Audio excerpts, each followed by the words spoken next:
Good morning, everyone. Today, I, Divya, with my teammates Janvi, Bhumi, and Parnika from class 12, are presenting you one of the most controversial topic: gender justice in India, a change denied by patriarchal people. Before proceeding to our presentation, I would like to tell you that there are basically two arguments in our presentation: subjective arguments and objective arguments. You may or may not agree with us on our subjective arguments, but you must have to agree with us on our objective arguments.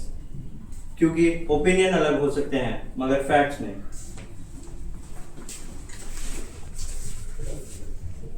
If we were truly given the power to change something, we would ask for fairness. Fairness for the girls who's told to stay silent. Fairness for the boys who's told men don't cry. Fairness in homes, in schools, and even in courtrooms. We believe justice should not depend on your gender. It should depend on what's right. And that's what this presentation is about. A simple idea. A nation where justice has no gender. Our vision is simple. A country where justice doesn't care if you're a girl or a boy, a man or a woman. Where a girl can dream without any fear and a boy can share his emotions without any shame.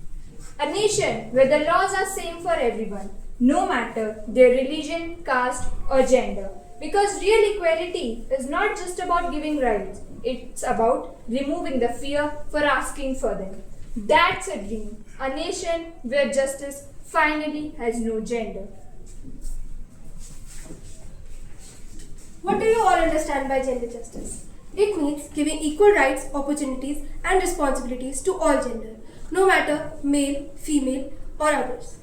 Now we come to the term we are all familiar with, patriarchy.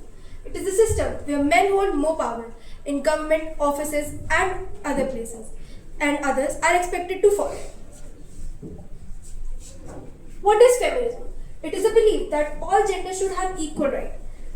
I believe all you are sitting here are a feminist. These are the articles that gives us equality despite any gender, religion, caste or birthplace. We're not fighting men, we're fighting the mindset that says one must always lead and others must follow. We often say India gives equal right to all, but do we really treat all gender the same in law? Do men and women get the same protection in every situation? Can a man be a victim under Indian law? Sadly, the answer is no. In India, there are two main types of laws: criminal laws and civil laws. Criminal laws are the same for all, despite what their religion and gender is. But the second type of laws, civil laws, aren't the same for everyone. They treat you on the basis of your religion.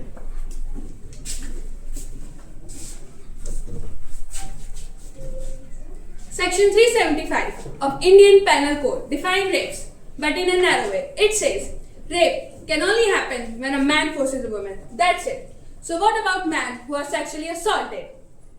And then comes the marital rape exception, which make it worse. It says sexual intercourse by a man with his wife is not rape. So the law doesn't protect married women and doesn't recognize male victims.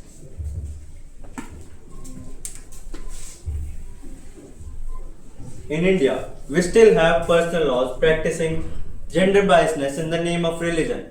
We still have laws in which a Muslim man is allowed to marry up to 4 wives. We still have laws in which daughter gets half the share of son. But you might be wondering that why do we have personal laws based on religion in a secular country? To understand this, we need to go back to 1947, the time of partition. India was bleeding. Hindu-Muslim riot had shaken the country. Trust between communities was broken. When the constitution was being written, our leaders knew this was not the right time to push for a common civil code.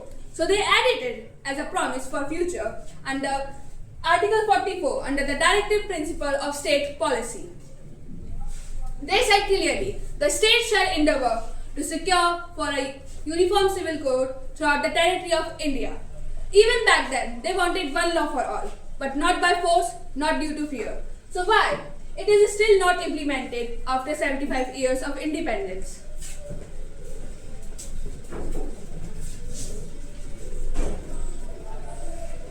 The answer is not just in parliament, it's in the people.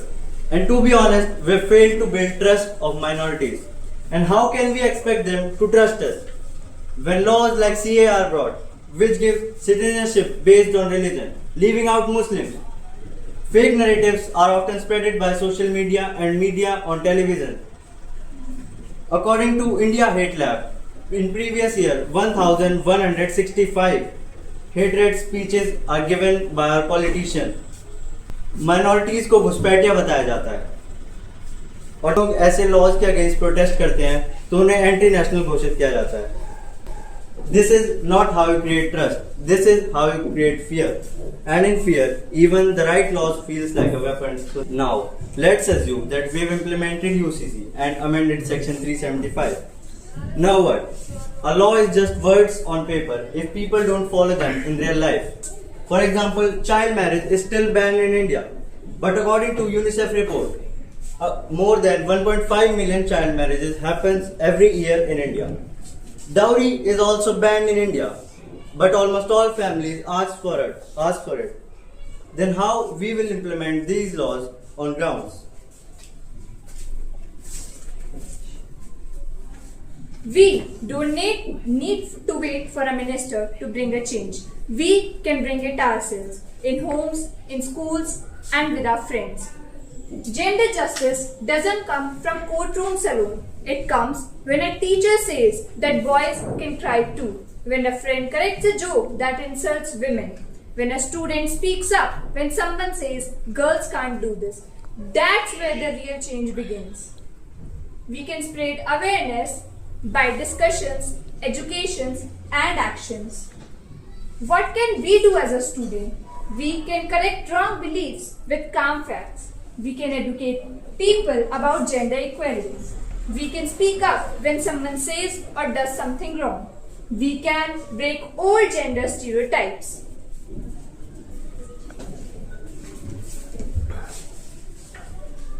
Thank you all for hearing our voice. We are not the lawmakers. We are not the ministers of India. But we are the future generation of India. And we believe in justice. Even if one heart changes today, our presentation was worth it.